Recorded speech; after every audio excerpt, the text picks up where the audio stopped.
PoK ಭಾಗದಲ್ಲಿ ಕಳೆದೊಂದು ವರ್ಷದಿಂದ ಉಗ್ರ ಚಟುವಟಿಕೆಗಳು ನಿಂತಿತ್ತು. ಪಿಒಕೆಯ ಜನ ಕೂಡ ಒಂದು ರೀತಿಯಲ್ಲಿ ಎಚ್ಚೆತ್ತುಕೊಂಡಿದ್ರು. ಪಾಕಿಸ್ತಾನ ಸರ್ಕಾರದ ವಿರುದ್ಧವೇ ಪಿಒಕೆಯಲ್ಲಿರುವ ಜನ ತಿರುಗಿ ಬಿದ್ದ ವಿಚಾರ ನಿಮಗೆಲ್ಲ ಗೊತ್ತಿರಬಹುದು. ಯಾವಾಗ ಪಿಒಕೆಯಲ್ಲಿ ಇಂತಹ ಚಟುವಟಿಕೆಗಳು ಆರಂಭವಾದವು ಆಗಲೇ ಪಾಕಿಸ್ತಾನದ ಭಯೋತ್ಪಾದಕ ಮೈಂಡ್ ಸೆಟ್ ಅಲರ್ಟ್ ಆಗಿತ್ತು. ಇದನ್ನು ಹೀಗೆ ಬಿಟ್ಟರೆ ಆಗೋದಿಲ್ಲ, ಹೇಗಾದರೂ ಮಾಡಿ ಪಿಒಕೆಯಲ್ಲಿ ಮತ್ತೊಮ್ಮೆ ಭಯೋತ್ಪಾದನೆಯನ್ನ ಶುರು ಮಾಡಬೇಕು ಅಂತ ಪಾಕಿಸ್ತಾನದ ISI ಟೊಂಕ ಕಟ್ಟಿ ನಿಂತಿತ್ತು. ಅದಕ್ಕೆ ಮೊದಲ ಹೆಜ್ಜೆ ಅನ್ನುವ ರೀತಿಯಲ್ಲಿ ಗಾಜಾದಿಂದ ಓಡಿ ಬಂದ ಹಮಾಸ್ ಪಡೆ ಈಗ ಪಿಒಕೆಯಲ್ಲಿ ನೆಲೆಯೂರಲು ಶುರು ಮಾಡಿದೆ. ಪಿಒಕೆಗೆ ಹಮಾಸ್ ಪಡೆಯನ್ನ ಕರೆದಿದ್ದು ಬೇರ್ಯಾರೂ ಅಲ್ಲ, ಪಾಕಿಸ್ತಾನದ ಆಹ್ವಾನದ ಮೇರೆಗೆ ಈಗ ಹಮಾಸ್ ಪಿಒಕೆಗೆ ಬಂದು ಕುಳಿತಿದೆ. ಮತ್ತೊಂದು ಕಡೆಯಲ್ಲಿ ಪಾಕಿಸ್ತಾನ ಕಾಶ್ಮೀರಕ್ಕೆ ನುಗ್ಗುವ ಪ್ರಯತ್ನವನ್ನ ಮಾಡ್ತಾ ಇದೆ. ಪಾಕಿಸ್ತಾನ ಕಾಶ್ಮೀರಕ್ಕೆ ನುಗ್ಗುವ ಪ್ರಯತ್ನವನ್ನ ಮಾಡುವ ಸಂದರ್ಭದಲ್ಲಿ ಹೈಬ್ರಿಡ್ ಮಾಡೆಲ್ನಲ್ಲಿ ನುಗ್ಗುತ್ತೆ. ಸ್ವಲ್ಪ ಪಾಕಿಸ್ತಾನದ ಸೈನಿಕರು, ಸ್ವಲ್ಪ ಜನ ಉಗ್ರರು ಒಟ್ಟಿಗೆ ಸೇರಿಕೊಂಡು ನಮ್ಮ ದೇಶದೊಳಗೆ ನುಗ್ಗೋದಕ್ಕೆ ಪ್ಲಾನ್ ಮಾಡ್ತಾರೆ. ಇದು ಹಿಂದಿನಿಂದ ನಡೆದುಕೊಂಡು ಬಂದಿರೋದು. ಇದೇ ರೀತಿ ಪಾಕಿಸ್ತಾನದ ಸೈನಿಕರು ಹಾಗೂ ಉಗ್ರರು ಸೇರಿಕೊಂಡು ಜನವರಿ 5ರಂದು ಪಿಒಕೆ ಮೂಲಕ ಭಾರತದೊಳಗೆ ನುಗ್ಗಿ ಬರುವ ಪ್ಲಾನ್ ಮಾಡಿದ್ರು. ಆದರೆ ಭಾರತ ಮಾಡಿದ ಟ್ರ್ಯಾಪ್ಗೆ ಈ ಉಗ್ರ ಕ್ರಿಮಿಗಳು ಮಟಾಶಾಗಿದ್ದಾರೆ. ಭಾರತದ ಗಡಿಯೊಳಗೆ ಪ್ರವೇಶ ಮಾಡ್ತಾ ಇದ್ದಂತೆ ನೆಲ ಬಾಂಬ್ ಸ್ಫೋಟಗೊಂಡಿದೆ. ಈ ಸ್ಫೋಟದಲ್ಲಿ ಭಾರತದೊಳಗೆ ನುಗ್ಗಿ ಬರಲು ಹೊಂಚು ಹಾಕಿದ್ದ 7ಕ್ಕೂ ಹೆಚ್ಚು ಗುಳ್ಳೆ ನರಿಗಳು ಪರಲೋಕ ಸೇರಿದ್ದಾವೆ ಅನ್ನುವ ಸುದ್ದಿ ಬಂದಿದೆ. ಅಲ್ಲಿಗೆ ಪಾಕಿಸ್ತಾನದ ದೊಡ್ಡದೊಂದು ಪ್ಲಾನ್ ಫ್ಲಾಪ್ ಆಗಿದೆ. ಇಂಟ್ರೆಸ್ಟಿಂಗ್ ಸಂಗತಿ ಅಂದ್ರೆ ಈ ಸ್ಫೋಟದಲ್ಲಿ ಪಾಕಿಸ್ತಾನ ಆರ್ಮಿಯ ಕ್ಯಾಪ್ಟನ್ ಕೂಡ ಬಲಿಯಾಗಿದ್ದಾನೆ.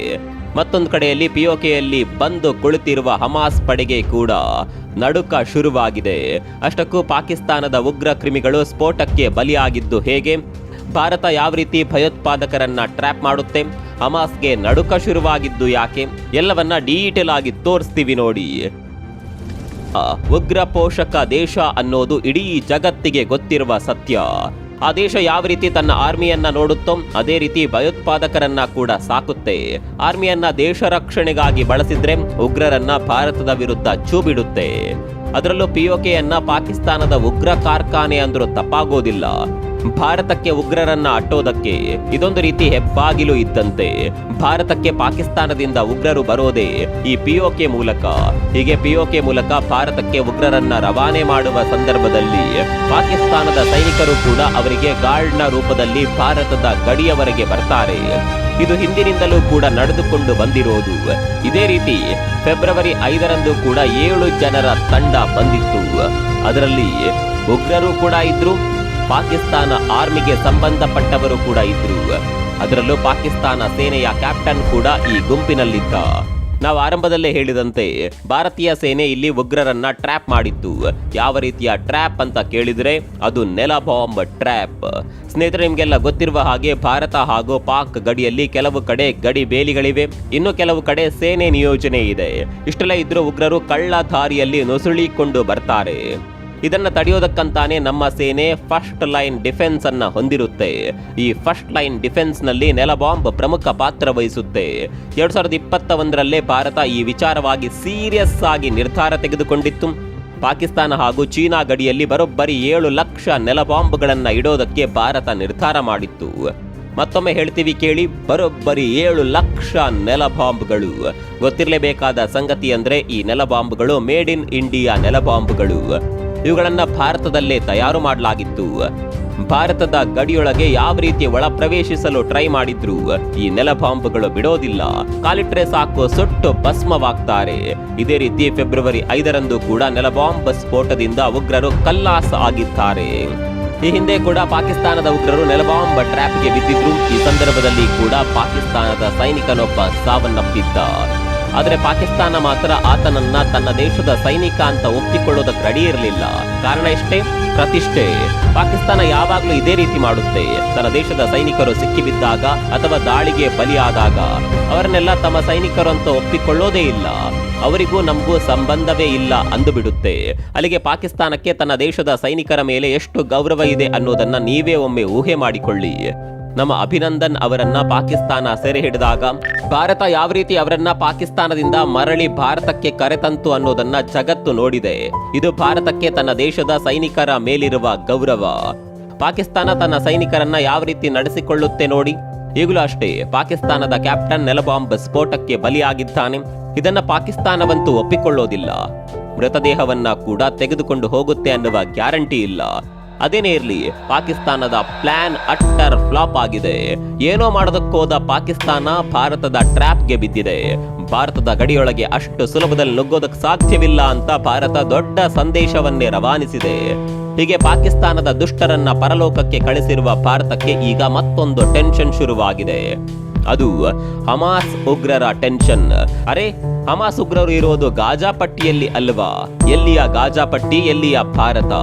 ಭಾರತಕ್ಕೆ ಬ್ಯಾಲಿಸ್ಟಿಕ್ ಮಿಸೈಲ್ ನಿಂದ ದಾಳಿ ಮಾಡಿದ್ರು ಹಮಾಸ್ಗೆ ಭಾರತವನ್ನ ತಲುಪೋದಕ್ಕೆ ಸಾಧ್ಯವಿಲ್ಲ ಅಂತ ನೀವೆಲ್ಲ ಅಂದುಕೊಂಡಿರಬಹುದು.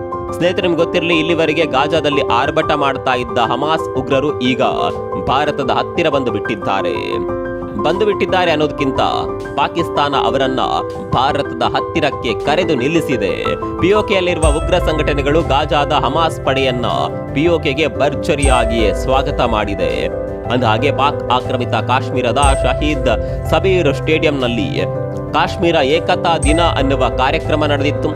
ಈ ಕಾರ್ಯಕ್ರಮದಲ್ಲಿ ಜೈಷ್ ಎ ಮೊಹಮ್ಮದ್ ಮುಖ್ಯಸ್ಥ ಮಸೂದ್ ಅಜರ್ನ ಸೋದರ ತಹ್ಲಾ ಸೈಫ್, ಜೈಷ್ ಕಮಾಂಡರ್ ಅಸ್ಕರ್ ಖಾನ್ ಕಾಶ್ಮೀರಿಯಂತಹ ಹಲವು ಪ್ರಮುಖ ಉಗ್ರರು ಭಾಗಿಯಾಗಿದ್ರು. ಈ ಕಾರ್ಯಕ್ರಮಕ್ಕೆ ಹಮಾಸ್ ನಾಯಕರನ್ನ ಕೂಡ ಆಹ್ವಾನ ಮಾಡಲಾಗಿತ್ತು.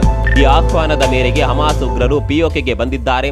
ಹೀಗೆ ಪಿಒಕೆಗೆ ಬಂದ ಹಮಾಸ್ ಉಗ್ರರಿಗೆ ಕುದುರೆ ಮತ್ತು ಬೈಕ್ ಏರಿ ಬಂದ ಜೈಷ್ ಉಗ್ರರು ಬೆಂಗಾವಲು ನೀಡಿ ಸ್ವಾಗತ ಮಾಡಿದ್ದಾರೆ.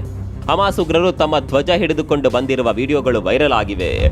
ಅಲ್ಲಿಗೆ ಹಮಾಸ್ ಪರ್ಯಾಯ ನೆಲೆಯನ್ನ ಕಂಡುಕೊಂಡಿದ್ಯಾ ಅನ್ನುವ ಪ್ರಶ್ನೆಗಳು ಎದ್ದಿವೆ. ಸ್ನೇಹಿತರೆ, ಟ್ರಂಪ್ ಗಾಜಾ ಪಟ್ಟಿಯ ಮೇಲೆ ಕಣ್ಣಿಟ್ಟಿದ್ದಾರೆ ಅನ್ನುವ ವಿಚಾರ ನಿಮಗೆ ಗೊತ್ತಿರಬಹುದು. ಗಾಜಾ ಪಟ್ಟಿಯಲ್ಲಿರುವ ಪ್ಯಾಲೆಸ್ತೀನಿಯರನ್ನ ಖಾಲಿ ಮಾಡ್ತೇನೆ ಅಂತ ಟ್ರಂಪ್ ಈಗಾಗಲೇ ಘೋಷಣೆ ಮಾಡಿದ್ದಾರೆ. ಅಲ್ಲಿಗೆ ಹಮಾಸ್ಗೆ ಗಾಜಾದಲ್ಲಿ ಜಾಗ ಇರೋದಿಲ್ಲ. ಹೀಗಾಗಿ ಬೇರೆ ಜಾಗದ ಹುಡುಕಾಟದಲ್ಲಿರುವ ಹಮಾಸ್ ಪಿಒಕೆಯನ್ನೇ ತಮ್ಮ ಮುಂದಿನ ನೆಲೆಯನ್ನಾಗಿ ಮಾಡುತ್ತಾ ಅನ್ನುವ ಪ್ರಶ್ನೆಗಳು ಎದ್ದಿವೆ. ಒಂದು ವೇಳೆ ಅದೇ ರೀತಿಯಾಗಿ ಬಿಟ್ರೆ ಅದು ಭಾರತಕ್ಕೆ ತುಂಬಾನೇ ಡೇಂಜರ್. ಇದೆಲ್ಲದರ ನಡುವೆ ಭಾರತಕ್ಕೆ ಮತ್ತೊಂದು ಶಾಕ್ ಎದುರಾಗಿದೆ. ಅದೇನಪ್ಪಾ ಅಂದ್ರೆ, 100ಕ್ಕೂ ಹೆಚ್ಚು ಉಗ್ರರನ್ನ ಪಾಕಿಸ್ತಾನ ಭಾರತದ ಒಳಗೆ ನುಸುಳಿಸಲು ಟ್ರೈನ್ ಮಾಡ್ತಾ ಇದೆಯಂತೆ. ಬೇರೆ ಬೇರೆ ಭಾಗದಲ್ಲಿ ತಯಾರಿ ಮಾಡಿಕೊಂಡ ಈ ಉಗ್ರರು ಹಂತ ಹಂತವಾಗಿ ಭಾರತದೊಳಗೆ ಬರಲು ಪ್ರಯತ್ನ ಮಾಡ್ತಾರೆ ಅನ್ನುವ ಸುದ್ದಿಯೊಂದು ಬಹಿರಂಗವಾಗಿದೆ. ಅದರಲ್ಲಿ ಬಂದ ಮೊದಲ ಗುಂಪು ಈಗ ಖಲಾಸ್ ಆಗಿದೆ, ಅದು ಬೇರೆ ವಿಚಾರ. ಮುಂದಿನ ದಿನಗಳಲ್ಲಿ ಮತ್ತಷ್ಟು ಇದೇ ರೀತಿಯ ತಂಡಗಳು ಭಾರತದೊಳಗೆ ಬರಲು ಹೊಂಚು ಹಾಕುವ ಸಾಧ್ಯತೆ ಇದೆ ಅನ್ನುವ ಸುದ್ದಿಗಳು ಕೂಡ ಬಹಿರಂಗಗೊಂಡಿದೆ. ಗಾಜಾ ಪಟ್ಟಿಯಲ್ಲಿ ಅಮೆರಿಕ ತಮ್ಮ ಜಾಗ ಖಾಲಿ ಮಾಡುತ್ತೆ ಅನ್ನೋದು ಗೊತ್ತಾಗುತ್ತಿದ್ದಂತೆ ಹಮಾಸ್ ಪಡೆ ಪಾಕಿಸ್ತಾನದ ಜೊತೆ ಕೈ ಜೋಡಿಸುವ ಲಕ್ಷಣಗಳು ಕಾಣಿಸುತ್ತಿದೆ. ಪಾಕಿಸ್ತಾನ ಕೂಡ ಅದಕ್ಕೆ ಪೂರಕವಾದ ವಾತಾವರಣವನ್ನ ಸೃಷ್ಟಿ ಮಾಡ್ತಾ ಇದೆ. ಅದರಲ್ಲೂ ಪಿಒಕೆಯಲ್ಲಂತೂ ಪಾಕಿಸ್ತಾನ ಹಮಾಸ್ ಉಗ್ರರಿಗೆ ರೆಡ್ ಕಾರ್ಪೆಟ್ ಹಾಕಿ ಸ್ವಾಗತ ಮಾಡಿದೆ. ಈ ಮೂಲಕ ಕಾಶ್ಮೀರವನ್ನ ಮತ್ತೊಂದು ಗಾಜಾ ಎಂದು ಬಿಂಬಿಸಲು ಉಗ್ರ ಸಂಘಟನೆಗಳು ಪ್ರಯತ್ನ ಮಾಡ್ತಾ ಇವೆ. ಈ ವಿಚಾರವನ್ನ ಭಾರತ ಸೀರಿಯಸ್ ಆಗಿ ತೆಗೆದುಕೊಳ್ಳಬೇಕಾದ ಅಗತ್ಯ ಇದೆ. ಇದನ್ನ ಆರಂಭದಲ್ಲೇ ಹೊಸಕಿ ಹಾಕದೆ ಹೋದರೆ ಪಿಒಕೆ ಮತ್ತೊಂದು ಗಾಜಾ ಪಟ್ಟಿಯಾಗಿ ಬದಲಾಗಬಹುದು, ಯುದ್ಧ ಭೂಮಿಯಾಗಿ ಪರಿವರ್ತನೆಯಾಗಬಹುದು. ಇದನ್ನ ಇದೇ ರೀತಿ ಬೆಳೆಯಲು ಬಿಟ್ಟರೆ ಭಾರತಕ್ಕೆ ಅಪಾಯ ಕಟ್ಟಿಟ್ಟ ಬುತ್ತಿ. ನಿಮ್ಮ ಪ್ರಕಾರ ಈ ವಿಚಾರದ ಬಗ್ಗೆ ಭಾರತ ಯಾವ ರೀತಿಯ ಕ್ರಮ ಕೈಗೊಳ್ಳಬೇಕು? ಕಾಮೆಂಟ್ ಮಾಡಿ.